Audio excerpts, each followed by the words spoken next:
Hello friends, welcome to simple ideas channel. இன்றைக்கி நம்ம சேனலில் சளி, இருமல், ஜலதோஷம், தொண்டை பிரச்சனை இதுக்கு எல்லாத்துக்குமே ஒரு சிறந்த நிவாரணம் அளிக்கும் வெத்தலை கஷாயம் எப்படி எளிய முறையில் வீட்டிலேயே நம்ம செய்யலான்னு பார்க்கலாம். இந்த வெத்தலை பார்த்திங்கன்னா நமக்கு இயற்கையாகவே கிடச்சிருக்க ஒரு சிறந்த மூலிகை. இதை வச்சு நான் இன்றைக்கி ஒருத்தருக்கு கஷாயம் வைக்கிற அளவுக்கு இன்க்ரீடியன்ஸ் எடுத்து வச்சுருக்கேன். ஃபஸ்ட்டு இதுக்கு தேவையான பொருட்கள் என்னென்ன, அதோட அளவுகள் மற்றும் அதோடைய மருத்துவ குணங்கள் என்னன்றதை பார்க்கலாம். இன்றைக்கி நான் ஒரு வெத்தலை எடுத்திருக்கேன். ஃபஸ்ட்டு அந்த வெத்தலையை நல்லா வாஷ் பண்ணிவிட்டு அந்த காம்பை கிள்ளிடுங்க. அதுக்கப்புறம் இதை பொடியாக நறுக்கி வச்சுக்கோங்க. இந்த வெத்தலை பார்த்திங்கன்னா பசியை நல்லா தூண்டும். அந்த மாதிரி இந்த சளி கோழையாக இருக்கு இல்லையா, அது கம்மியாயிடும். அது நல்லா இலகி வரும். வயிற்றில் ஏதோ கோளாறு இருக்குது, அஜீரண ப்ராப்ளம் இருக்குது, டைஜஷன் ப்ராப்ளம் இருக்கவங்க எல்லாத்தையுமே இந்த வெத்தலை வச்சு நம்ம சரி பண்ணிடலாம். பொதுவாகவே இந்த வெத்தலை பார்த்திங்கன்னா இருமல், சளி, ஆஸ்துமா, மூச்சுக்குழலில் இருக்கிற அலர்ஜி, அதுக்கப்புறம் நுரையீரல் மற்றும் அல்சர் போன்ற நோய்க்கும் இது ஒரு சிறந்த மருத்துவ குணமாக இருக்கும்.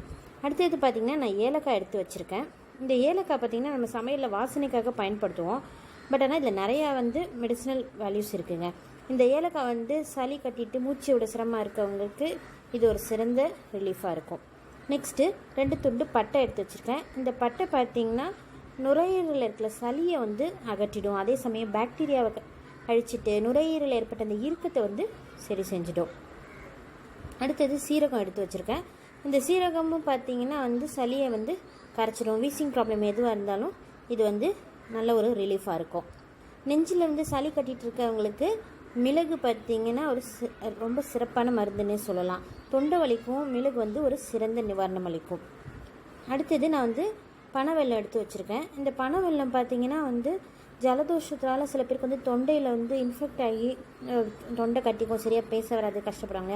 அவங்க எல்லாமே இதை சாப்பிட்டுட்டு வந்தீங்கன்னா அந்த தொண்டை வலி சரியாயிடும்.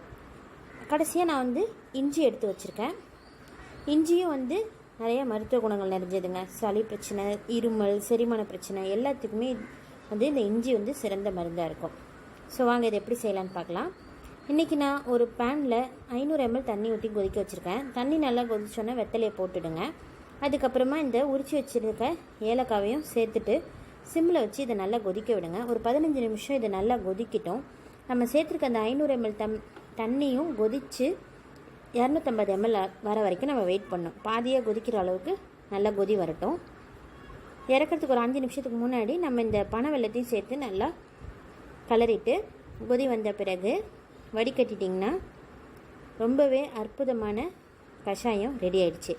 இதை நீங்கள் டெய்லி காலையிலையும் சாயந்தரமும் சாப்பிட்றதுக்கு ஒரு 20 நிமிஷத்துக்கு முன்னாடியே இதை எடுத்துக்கோங்க. அதுக்கப்புறம் நீங்கள் சாப்பிட்டீங்கன்னா உங்களுக்கு ஒரு நல்ல ரிலீஃபாக இருக்கும். இந்த வீடியோ உங்களுக்கு பிடிச்சிருந்தா லைக் பண்ணுங்கள், ஷேர் பண்ணுங்கள், சிம்பிள் ஐடியாஸ் சேனலில் சப்ஸ்கிரைப் பண்ணுங்கள்.